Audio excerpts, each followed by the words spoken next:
નમસ્કાર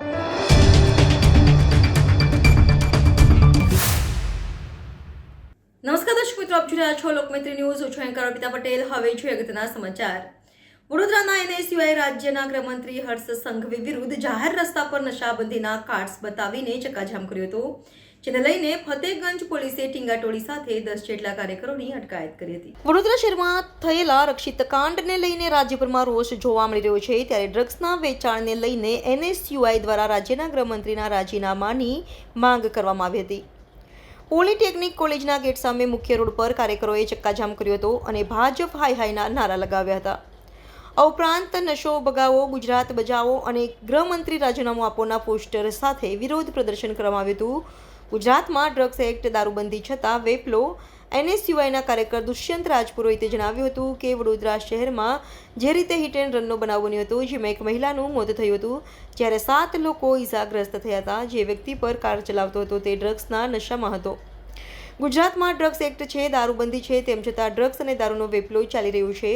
તેઓએ વધુમાં જણાવ્યું હતું કે ડ્રગ્સ અને દારૂનો આ વેપલો ગુજરાત સરકારની રહેમરાહે ચાલી રહ્યો છે. આજે એનએસયુઆઈ દ્વારા ચક્કાજામ કરીને તેનો વિરોધ કરવામાં આવ્યો છે અને ગૃહમંત્રીનું રાજીનામું માંગવામાં આવ્યું છે.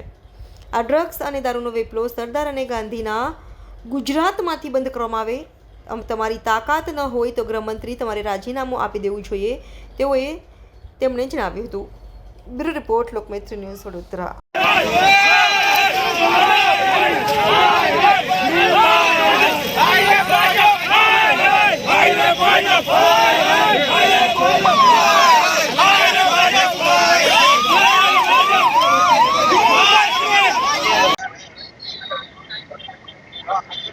ગુજરાતી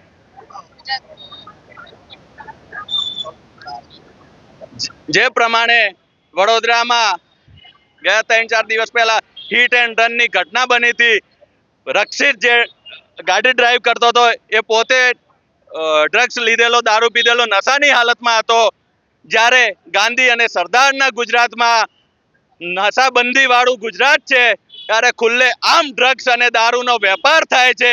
ગુજરાત સરકાર અને ગૃહમંત્રીની રહેમ રાહે થાય છે. એમને ચેતવણી આપવા માટે, ગૃહમંત્રીને જગાડવા માટે ઊંઘમાંથી આજે વડોદરામાં એનએસયુઆઈ દ્વારા ચક્કાજામ કરીને વિરોધ પ્રદર્શન કરવામાં આવ્યું છે અને ગૃહમંત્રીનું રાજીનામું માંગવામાં આવ્યું છે. જે પ્રકારે ગાંધી સરદારના ગુજરાતમાં દારૂ અને ડ્રગ્સનો વેપાર ચાલી રહ્યો છે, એના હપ્તા રાજ્ય સરકાર સુધી પહોંચે છે.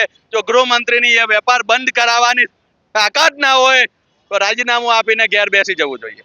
લોકમૈત્રી ન્યૂઝ સાથે જોડાયેલા રહેવા અમારા યુટ્યુબ ચેનલને સબસ્ક્રાઇબ કરી ફેસબુક અને ઇન્સ્ટાગ્રામ પેજને લાઇક અને શેર કરો.